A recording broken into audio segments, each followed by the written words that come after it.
독서량이 많은 학생들이 아무래도 좀 유리할 수 있어요. 책만 많이 보는 게 아니라 이제 토론 능력, 그다음에 또 하나 이제 깨알팁이라고 그러면 글 쓰는 연습을 좀 많이 해두는 게 좋겠다.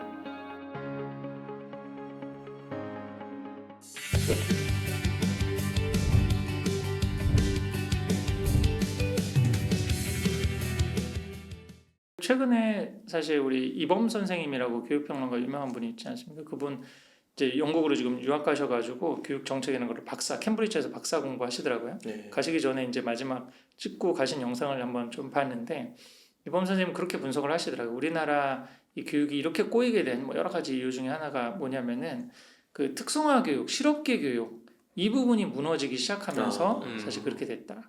그전에도 제가 여기 와서 네덜란드하고 독일 사례 얘기를 했었잖아요. 네. 거기는 초등학교 초등학교 졸업하고 난 다음에 한 50%가 직업교육으로 가는 특성화 교육. 우리 옛날에 공고상고로 가는 거예요. 그 이 학생들은 문제집 푸는 공부가 재미가 없거든. 네. 뭐 만들거나 뭐 이렇게 다양한 활동을 하거나 이런 게 특성화 교육에 맞는 거죠. 직업교육을 바로 해주는 거예요. 그리고 대학을 가는 연구 중심의 대학을 가는 애들이 김다지움 가는 애들이 한 20-30% 되는 거죠. 근데 제 때만 해도 저는 약간 학력고사 세대인데 그때도 저도 중학교에서 고등학교 갈 때 거의 한 30-40%가 그런 그 실업계 고등학교를 갔어요. 그리고 대학을 가려고 하는 게 인문계 고등학교라고 그랬죠. 그 인문계는 가서 이제 맨날 문제집 푸는 공부하는 거라고 알고 이제 가는 거죠. 근데 나머지 대부분의 한 30-40% 그렇게 갔는데 이게 이제 90년대 그다음에 2000년대 들어오고 난 다음에 지금은 실업계 비율 요즘 특성화 고등학교라고 해요. 특성화 비율이 한 18%대로 떨어졌습니다. 엄청났네. 그러면 자 보세요. 옛날에 저 때만 해도 한 40% 실업계 고등학교 가던 학생들이 지금 20% 떨어졌다면 20%는 지금 어디에 앉아 있을까요? 일반고라고 하는 인문계 고등학교에 앉아 있는 거죠. 네. 그 학생들은 그 고등학교 3년이 어떻겠어요? 나는 뭐 만드는 거 좋고 조립하고 뭐 이런 거 하고 다양한 활동을 하고 이렇게 공부를 하고 그게 또 재밌고 공부할 수 있는데 안 되는 문제지를 나보러 풀려고 그러니까 그렇게 지금 하위권 학생들이 많으면 전체 수업 분위기가 이게 좀 학생들이 균일해야지 선생님도 이렇게 진도를 나갈 수 있고 그러잖아요. 그렇죠. 그러니까 이런 게 가장 큰 문제점이라고 사실은 근본적인 문제. 근본적인 문제죠. 그리고 그런 학생 그래도 대학 진학률도 이게 이제 대학 진학률하고 맞물리는 거예요. 왜 그러면 사실은 실업계를 가야 될 20% 학생들까지 인문계로 가게 되느냐? 그 이제 사회 구조적 문제인 거죠. 대학을 나온 사람과 안 나온 사람의 어떤 차이. 네. 그 전에 우리 지금 하나 영상 만들었잖아요. 네덜란드에서는 대학 안 나오면 어떡하냐고 물어봤더니 그러면 누가 소는 키우냐. 근데 우리는 대학 안 나오면은 뭐 취업뿐만 아니라 사람 대접 못 받는다. 뭐 결혼도 못 한다. 다들 4년제 대학 나왔는데 너는 고등학교만 졸업해서 뭐 이런 분위기가 이제 돼버리고 그러면 이 부분이 해결되지 않은 상태에서 아무리 대학 제도를 바뀐들 뭘 한들 이게 사실 답이 안 나오는 기울어진 언덕에 올바른 집을 지으려고 하는 그 이전에 한 대통령께서 하신 말씀이죠. 이런 것들을 계속 하기 때문에 그래서 저는 이제 지론적으로 그런 얘기 말씀드렸죠. 우리 대한민국 입시제도라는 책에서 제가 줬는데 우리나라의 입시제도는 잘못된 성형수술과 같다. 기울어진 언덕에다가 뭔가 새로운 좋은 집을 지으려고 그러니까 이렇게도 기울어지고 이쪽을 하나 보수를 하면 이쪽이 무너지고 이쪽을 하나 보수를 하면 이쪽이 무너지고 내신 경쟁이 너무 9등급 치열하다고 그러니까 5등급으로 줄여줬더니 수능 영향이 훨씬 더 뭐 늘어나고 그 다음에 또 이렇게 다양한 과목을 해주려고 이렇게 했더니 또 정치적인 논리 때문에 절대평가하는 게 막 무산되고 또 이렇게 공정성 이슈가 막 강화되고 그러니까 또 수능 40%그 정시를 40%로 막 늘리고 막 이렇게 하니까 뒤죽박죽 되는 거거든요. 그래서 사실은 가장 좋은 입시제도 개편안은 안 바꾸는 거예요. 기존에 들을 흔들지 말고 근데 정말 문제되는 거 있잖아요. 요번에 이제 잘했다라고 평가가 되는 게 국어에서도 이게 공통국어가 있고 화법과 작문, 뭐 독서와 작문 이걸 선택 과목을 하게 하고 그랬었거든요. 근데 이 너무 세부적인 선택 과목에 따라서 막 유불리가 생기는 거예요. 그다음에 뭐 과학에서도 뭐 물리나 화학 선택하는 학생들이 굉장히 불리하죠. 시험 보는 수능에서 보는 저희가 적으니까 아이들이 아까 그런 현상이 자꾸 생겨요. 공대를 가야 될 애들이 다 생물하고 지구과학을 수능 선택 과목으로 하고 내신도 다 그걸로 하는 거야. 이게 이런 모순들이 있으니까 그러면 그런 부분에서 세부 선택 과목은 그냥 빼자. 아니면 그 부분은 그냥 절대평가를 바꿔줘서 어떤 선택을 하든지 간에 큰 분리가 없게 그렇게 해주자. 이 정도의 선 너무 문제가 되는 거. 그것만 조금 바꾸고 나머지는 그냥 틀을 흔들지 말아야 되는데 지금은 조금 아무래도 너무 많이 흔들어 버린 거예요. 음. 이렇게 되면 여러 가지 시행착오 또 교육 현장에서 적용하는 문제라든지 뭐 사교육은 사교육대로 어떤 명분으로든 더 늘어날 수밖에 없는, 그리고 가장 이제 안타까운 게 우리 경제적으로는 그런 거죠. 우리 경제 채널에서 사교육비 줄여야 되고 또 부동산에 쏠려 있는 너무 이렇게 과잉 그 쏠림 현상이 좀 주식이라든지 다른 자산 배분이 돼야 되는데 우리나라는 거의 부동산 올인인 거잖아요. 네. 근데 여기에다가 학군이 앞으로 10년 더 괜찮대? 그러면 또 부동산 뭐 이렇게 돼버리면은 우리나라 전체적인 균형 발전에 전혀 도움이 안 되는 방향으로 지금 입시 제도가 이렇게 개편되게 되면 참 안타까운 거죠, 우리나라의 미래. 그러니까 이게 전체 사회 분위기나 제도나 이런 걸로는 지금 사실 해결하기에는 정말 너무 큰 문제인 것 같고, 말씀해주신 대로 그 토지를 평탄화부터 해야 되는데 이거는 생각도 안 하고 이 위만 지금 만지고 있으니까요. 그럼 어떻게 보면은 솔루션은 다 각계 개인들에게, 가정들에게 있는 거겠네요. 가정들이 현명해지는 수단밖에 없을 것 같은데요. 그게 이제 안타까운 건데, 이런 얘기를 하다 보면 기승전 결국 각자 도생이 지금 나오게 되고, 그럼 이런 바뀐 환경 가운데서도 그러면 신 선생님은 학군지로 가겠느냐? 저는 그렇게 생각하지 않거든요. 그냥 그러니까 너무 한 100위권 학교는 여전히 경쟁이 치열할 것 같아요. 그래서 전략적으로 한 200위권 학교 정도, 200위권, 300위권 학교, 너무 이제 학생 수가 적고 그런 학교는 이제 분리할 수 있으니까 그 정도 선에서 좀 타협점을 찾든지, 그다음에 특목자석은 너무 또 그 준비하는데 그런 비용도 많이 들 뿐만 아니라 가서도 비용이 많이 드니까 그런 거보다는 특목자사고급 입시 결과가 나오지만 그 전에 좀 추천해드렸던 자율형 일반고라는 데 있잖아요. 공주 한일고라든지 공주 사대보고라든지 뭐 이런 지역에 있는 좀 명문 일반고들을 좀 적극적으로 활용하는 이런 식의 전략들을 주어진 상황에서 하는데, 그 기준을 이제 무리하지 않게 우리 가정 형편에 맞게 아이의 공부 역량에 맞게 하면은, 순리대로 하면은 그 안에서 다 길이 있습니다.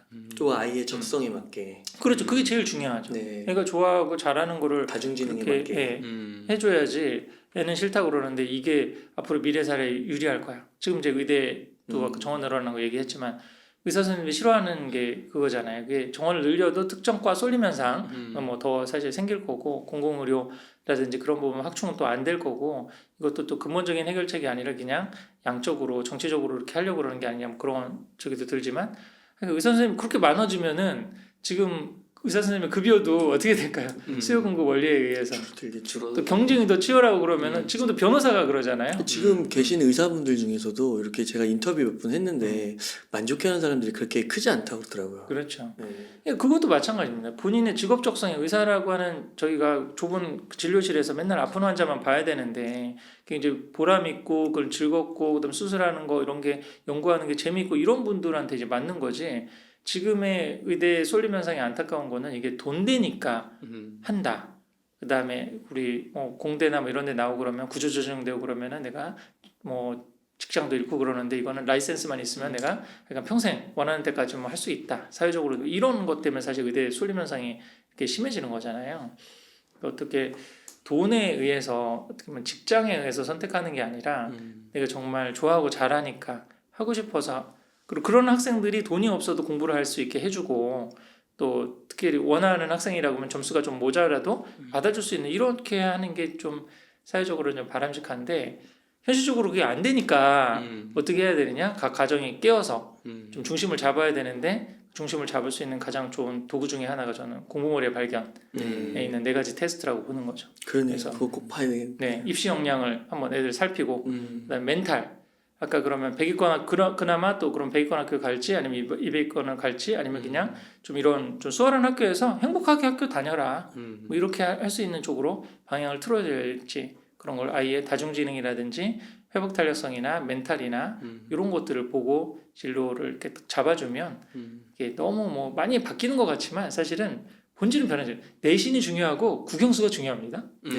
이게 사회 뭐 통합사회 통합과 이게 막 들어와가지고 큰 변수가 될 것 같아도, 이게 말씀드린 영어가 절대평가되는데, 절대평가되면 옛날에 상대평가 시절에는 4%가 1등급이었거든요. 영어 절대평가가 되면 한 20%가 1등급 나올까요? 90점? 국영수 1등급 맞는 건 여전히 힘듭니다. 지금 절대평가 된 이후로 최대 많이 나온 해가 2021학년도에 12%였어요. 평균 6%입니다. 상대평가 시절에 비해서 2%밖에 늘지 않는 거예요. 그렇구나. 그러니까 국영수를 1등급 맞는다는 거는 진짜 중학교 때부터 문제집 푸는 공부를 하루에 제가 순수 공부 시간이라고 우리 공무원 리테이드 순공 시간 말했잖아요. 그거를 자기한테 주어진 시간에 최소한 3, 4시간 이상 문제집 푸는 공부를 5, 6년을 해야 우리 다 공부해 보셨잖아요. 그래야 국영수가 수능 기준으로 한 1등급, 2등급 정도 나오는 거거든요. 80점 이상. 수능 수학 어렵잖아요. 그거 80점 이상 삼각함수 지수로 오고 확률 통계 그다음에 뭐 수열, 극한 뭐 이런 거 하고 그러려면은 어느 정도 공부를 하셔야 되겠어요. 거의 하루에 3, 4시간 이상 그 문제집 수학 문제집 풀어야 80점 이상 나올까 말까 한 거잖아요. 그러니까 여전히 국영수가 중요한 거죠. 네. 그래서 문제집 푸는 공부가 되는 학생은 그냥 뭐 많이 바뀐 것 같지만 국영수 열심히 하고 본인 내신 열심히 해. 내신은 성실성의 반영이니까 내신이 뭐 논서술이 들어가거나 어떠든 간에 그렇게 해야 되는데 딱 한 가지 이제 앞으로 좀 바뀌는 체대에서 좀 공부 팁이라고 하면 이제 중요한 게 우리 제가 최근에 어떤 우리 현장 선생님한테 들은 건데 앞으로는 논서술이 그 내신에 들어갈 수 있기 때문에요. 글 쓰는 손으로 핸드라이팅 하는 연습을 할 필요가 있죠. 요즘 애들이 핸드라이팅을 거의 안 합니다. 영어도 그냥 눈으로 막 보고 이렇게 하잖아요. 타이핑 다치죠. 그러니까 애들이 그 핸드라이팅이 안 좋은데 만약 서술형 문제로 해가지고 뭐 거기서 서술형 문제라고 해서 논술 문제가 나오는 게 아니라 뭐 임진왜란이 일어난 뭐 그 역사적인 배경을 뭐 두 줄 이내로 뭐 요약하시오 뭐 이렇게 그런 문제가 서술형 문제로 역사 문제에 나왔다 보세요. 근데 글이 악필이야. 그러면은 선생님 채점하는 선생님 입장에서 아 이거는 얘가 내용은 좋은데 저도 사실 제가 옛날 에세이를 굉장히 많이 채점했거든요. 근데 몇몇 애들은 컬시브로 그 필기체로 쓰는 애들이 있어요. 근데 제가 몇 개는 너무 이게 막 그 날렸어가지고 뭔지를 못 알아보겠는 거예요. 내용을 모르니까 제 점수를 어떻게 줄까요? 근데 어떤 애는 내용은 별로 없는데 굉장히 깨끗하게 쓰는 거예요. 그럼 벌써 이미지가 채점관한테 이미지가 너무 좋은 거죠.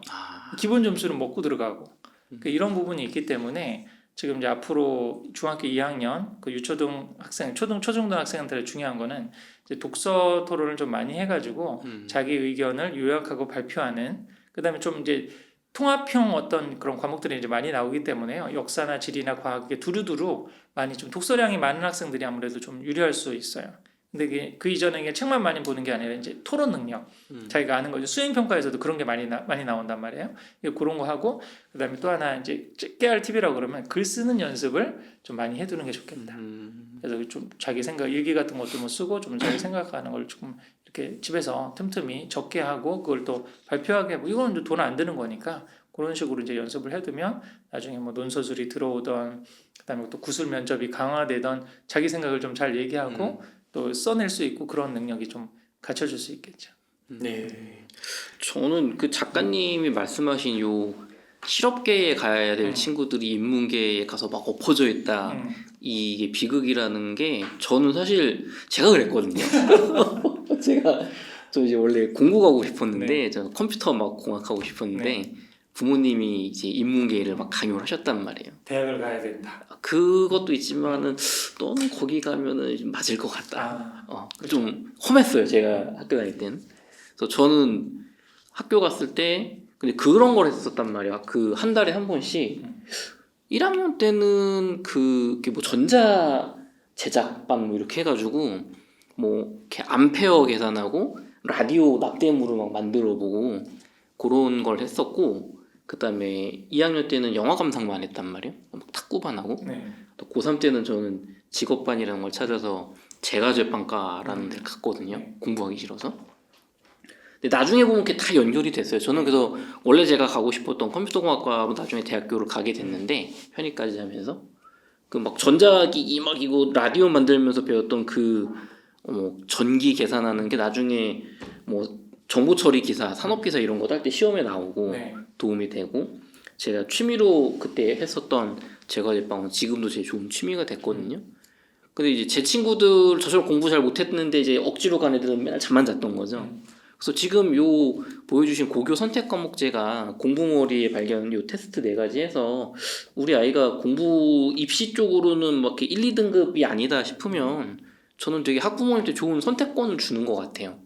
지금 많은 학부모님들이 공부 말고 뭘 시켜줘야 돼요? 뭐 내가 이거 해보라고 했는데 애가 시큰둥해. 뭐 엄마가 다 찾아야 되잖아요. 엄마 아빠가. 근데 지금은 학교에서 너가 뭐 요거에 관심이 있으니까 말씀하신 것처럼 뭐 세계 어떤 역사, 동아시아의 역사 문학 한번 공부해 볼까? 거기서 괜찮으면 이제 더 파고 들어갈 수가 있는 거잖아요. 근데 이게 입시 쪽에는 도움이 안 되니까 최상위권 학생들이 이제 그걸 안 듣는 건데, 그래서 저는 결국 핵심은 그건 것 같습니다.